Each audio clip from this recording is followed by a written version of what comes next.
আমার পিচ্চি মেয়েটা সারাদিন ইউটিউব দেখে দেখে এইসব পেপার ক্রাফটিং করে। তো এসব করতে করতে দেখা যায় যে ওর এই জিনিসপত্র, প্রয়োজনীয় যে জিনিসপত্রগুলো সেগুলো ঘরের মধ্যে ছড়িয়ে ছিটিয়ে থাকে। তো আমি আজকে ভাবলাম যে এগুলো রাখার একটা সুন্দর একটা অর্গানাইজার বানিয়ে দিই। তো আমি শুরু করে দিলাম কাজ। আমার কাছে এরকম গামছা ছিল আর কি। এইগুলো আমি হচ্ছে ফেব্রিক জুয়েলারি বানানোর জন্য কিনেছিলাম। তো এই দুটো অংশ বেঁচে গেছে, ভাবলাম এটা দিয়ে আজকে কাজ সেরে ফেলি।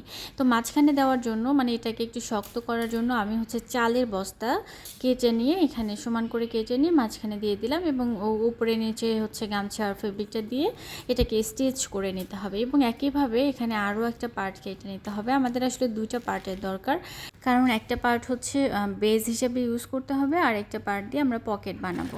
তো ওই বেজের উপরেই পকেটগুলো বসবে। এবারে যেটা করতে হবে, বস্তার সাথে ওই ফেব্রিকটাকে এপাশ ওপাশ, মানে বস্তাটা মাঝখানে দিয়ে ফেব্রিক উপরে নিচে দিয়ে এটাকে সুন্দর করে স্টিচ করে নিতে হবে।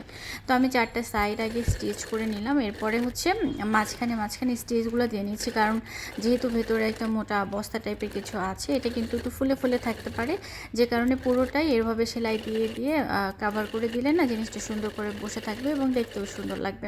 আমার একটা স্বভাব হচ্ছে যে, মানে হুট করে কিছু একটা বানাতে ইচ্ছা করলে না, দেখা যায় যে আমি এমনভাবে বানানোর চেষ্টা করি যে এটা অনেক দিন ধরে যেন ইউজ করা যায় এবং বারবার ওয়াশ করা যায়। দুটো ফেব্রিকই আমাদের সেলাই হয়ে গেছে, এবং আমি পকেটগুলো এখানে কেটে নিলাম 3টা ভাগে, কারণ আমি 3টা পকেটই বসাবো, একটু বড় করে বসাবো।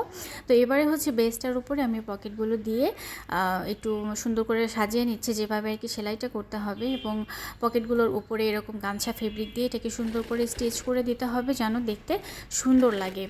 হ্যাঁ, এবং এখানে হচ্ছে এটা সেলাই দেওয়ার পরে আমি আর একটু সুন্দর করার জন্য একটা লেস বসিয়ে দিচ্ছি অরেঞ্জ কালারের, কারণ আমার কাছে মনে হলো যে এটার মধ্যে একটু অরেঞ্জ কালারের ফিউশন নিয়ে আসলে না দেখতে সুন্দর লাগবে, এবং ফাইনালি দেখতে সুন্দর লাগছিল।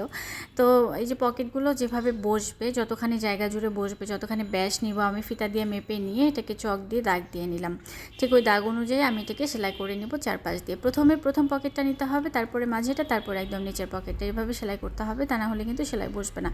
তো এইভাবে সবগুলো পকেট আমার রেডি হয়ে গেছে, সেলাই করে নেওয়া হয়ে গেছে। এবার যেটা করতে হবে, 4টা সাইডে এভাবে একটা ফেব্রিক দিয়ে সুন্দর করে এটাকে অ্যাটাচ করে দিতে হবে, একদম ফাইনাল ফিনিশিং।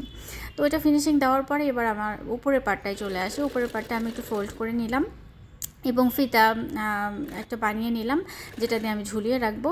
তো ফোল্ড করে নেওয়ার পর এটাকে আমি হচ্ছে সেলাই করে নিলাম, কারণ এখানে অনেক মোটা করে আমি এটা ফোল্ড করেছি, কারণ আছে অবশ্যই ফিতাটা লাগানোর পর ওটা দেখাবো। এই যে ফিতাটা লাগিয়ে নিচ্ছি, যেখানে আর কি পেরেকের মধ্যে আমরা যেটা আটকিয়ে রাখবো আর কি।